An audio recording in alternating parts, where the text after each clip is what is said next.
Hürmetlik Şərq Türkistanlıq qarindoshlar, Şərq Türkistan xəbər agentligining xəbərlər programmasida ko'rishinglarni qizg'in qarshi olamiz. Tuanda tafsiliy mazmunlarni diqqatingizga sunamiz.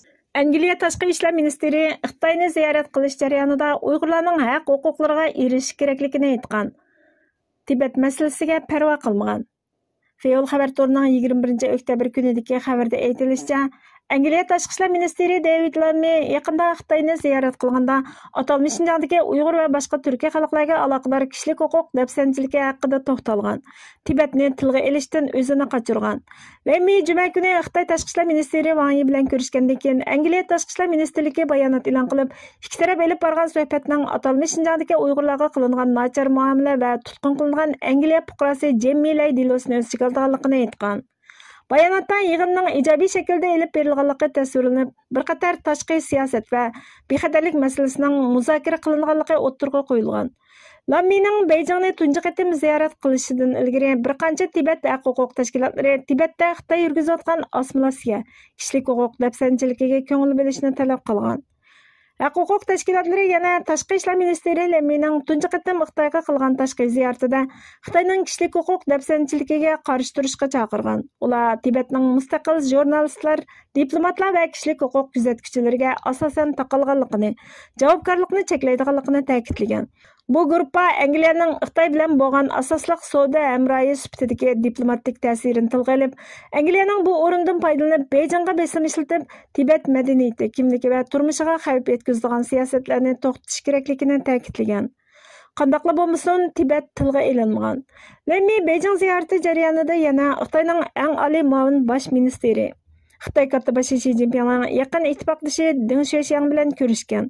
U yana Angliya bilan Xitoy o'rtasidagi iqtisodiy munosabatni kuchaytirish uchun Shanxayni ziyorat qilmoqchi bo'lgan. Lammy Angliya hukumatining Xitoy bilan bo'lgan munosabatida izchillikqa kapolatlik qilishga tirishayotganligini ta'kidlab, London bilan Beijingning bo'libmi kishilik huquq masalasida uningdan ilgarigi davrlarda yetarlik aloqa qilmaganligini bayon qilgan. U yana Xitoy bilan bo'lgan munosabatga amaliyatchil usulni saqlashning muhimligini ta'kidlagan. Uning ziyorati 2023 yil 8 oydagi James Clevelandning safaridan keyin Angliya tashqi ishlar ministrining 2 yildan buyongi ikkinchi qatimliq ziyorati hisoblanadi ekan.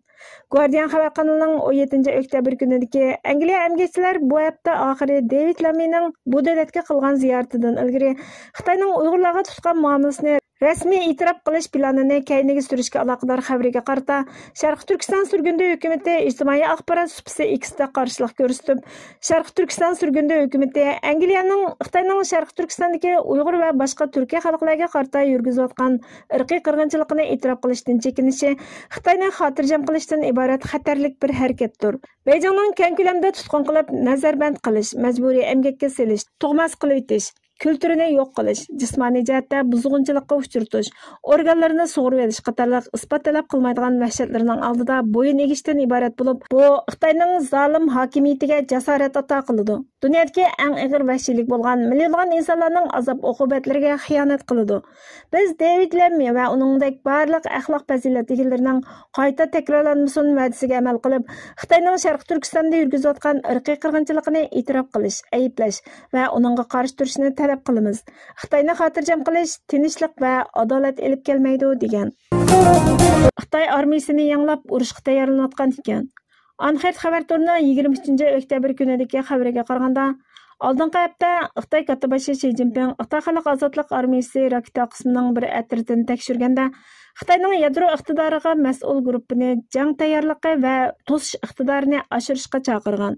Buningdagi bir sabab raketa armiyasi taxminan 1 yil ilgari uning rahbarligida bir qator tozalashlarga uchragan. İkinci amil vaqt bo'lib, oldingi oyda Xitoy Tinch okeanda necha 10 yildan buyongi tunji qatim qo'yib berilgan yangi qit'alararo uchadigan boshqarilgan bombani muvaffaqiyatli sinab qilgan.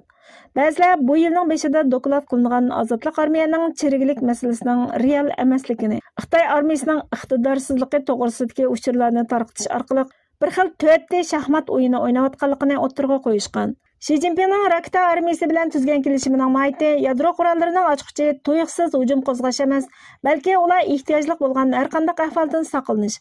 Bu qurollarning hammasi qo'rqitishga munosabatlik. Agar qarshi tarafni to'smoqchi bo'lsa, qaytarma zarba bera oladiganligini bilish kerak ekan.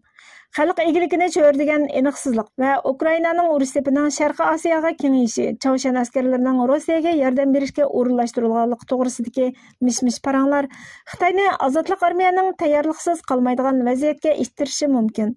Xi Jinpingning ziyarati mushayning beshida Xitoyning davlat bayrami uchun Tayvan atrofida bir hafta harbiy manevr o'tkazgandan keyin elib berilgan.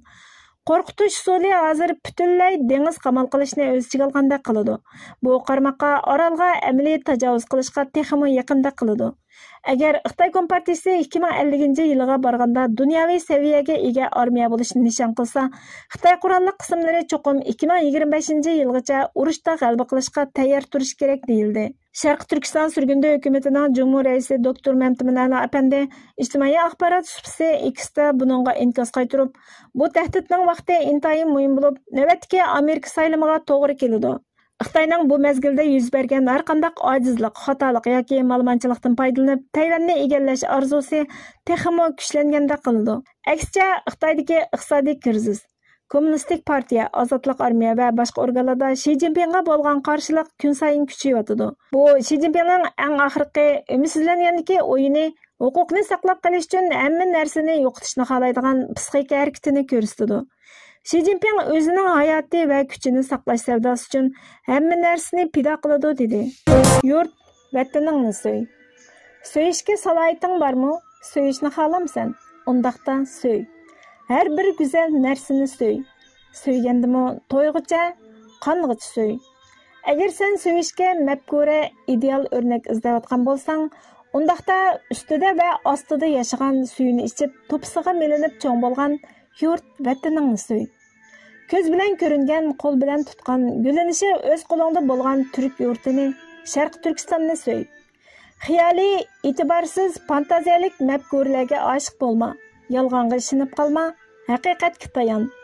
Ey yigit, bu tuproqning odami ekanligingni hech qachon unutma. Yurtingni so'y. Yurt, vatan hamma narsadan ustun va kuchli bo'lgan bir shuurdir. Vatan degan so'zni aytgan, anglagan, o'ylagan aman hech qachon toqat qila olmaymiz. Uyg'unimiz, titraymiz, qimirlaymiz. İchimizda tatliq bir hayajon tug'iladi. Bu hayajon odatdagi hayajon emas. Tushlar bilan umid, arzu va iztiroblar bilan birlashgan hayajondir. Bu hayajonning jush urgan paytini tahlil qilib bo'lg'ili bo'lmaydi. Valanki aql buningga qanoat topmaydi. Bilmak istaydi. Koinotni, Allohni, o'tmishni, kelgusini bilishni istaganga o'xshash, vatanni bilishni istaydi. Biz mana buni bildirishga kirishaylik. Yurt, vatan desila esimizga bir tuproq parchasi, jo'g'rafiy jihatdan bir davlat keladi. Muayyan chekchigara doirasiga joylashgan tog'lar, daryolar, yayloqlar, gulgiyalar, ming bir turli tabiat manzaralari, o'ziga yarasha go'zalligi va cho'ngligi bor tuproq parchasi ko'z oldimizga keladi. Odatda biz bularning hammasini obyektiv modda nuqtasidan, jo'g'rafiylik jihatdan, geologik nuqtai nazardan qarab bilalaymiz. Biroq bularning hech birida vatan tushunchasidagi hayajonni topolmaymiz. Shunga biz vatanning mundaqli bir tuproq parchasidan emasligiga, vatanning fiziklik dunyodan olqigan bir narsa ekanligiga ishonamiz. Acaba yurt vatan ushbu tuproq ustida turib simirayotgan havo, ichgan suv, yegan bug'doy bo'lmaydimi? Acaba vatan jimiy borlig'imizni ta'minlagan ona manba emasmi? Yurt vatan fikriy manfaat, ishlab chiqarish, baxt saodat va tasarruf tushunchasiga yot bir narsa. Yurt vatan undaq to'xtamay simirilgan narsa emas. Balki u yo'lida jampida qilingan muqaddas va ustun bo'lgan ma'naviy davlatdir. Yurt vatan go'yo saodatidan bakrak qayg'ulanib o'tadigan, yo'lida o'zimizning butkul borlig'imizni ko'zga ilmagan bir mafkuraga o'xshaydi. Bu jihatdan yurt vatan bir mafkuradir.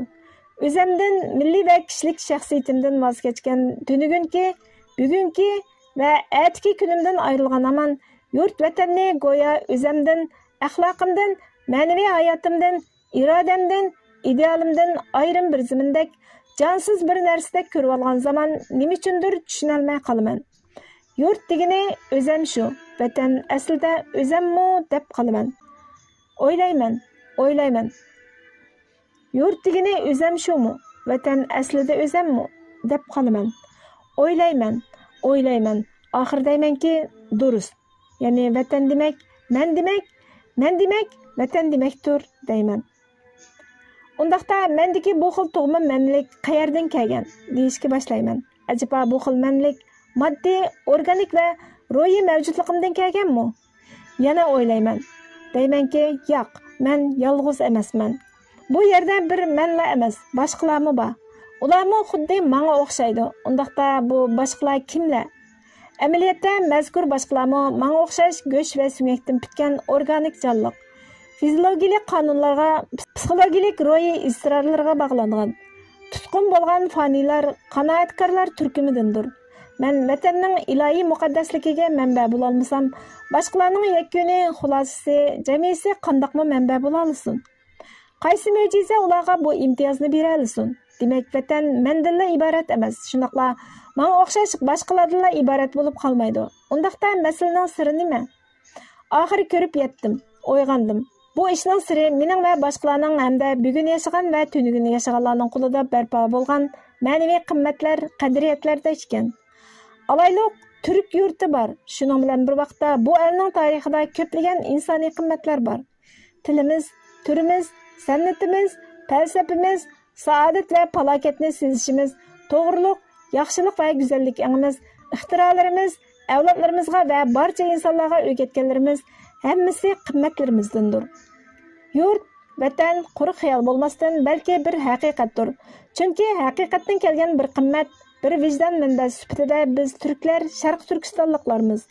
Yurt vatan engiga yaxshiroq sinchilagan vaqtda uning ichida yolg'iz tunugun haqiqatga aylangan qimmatlarni emas, atimo ham haqiqatga aylanadigan qimmatlarni topamiz.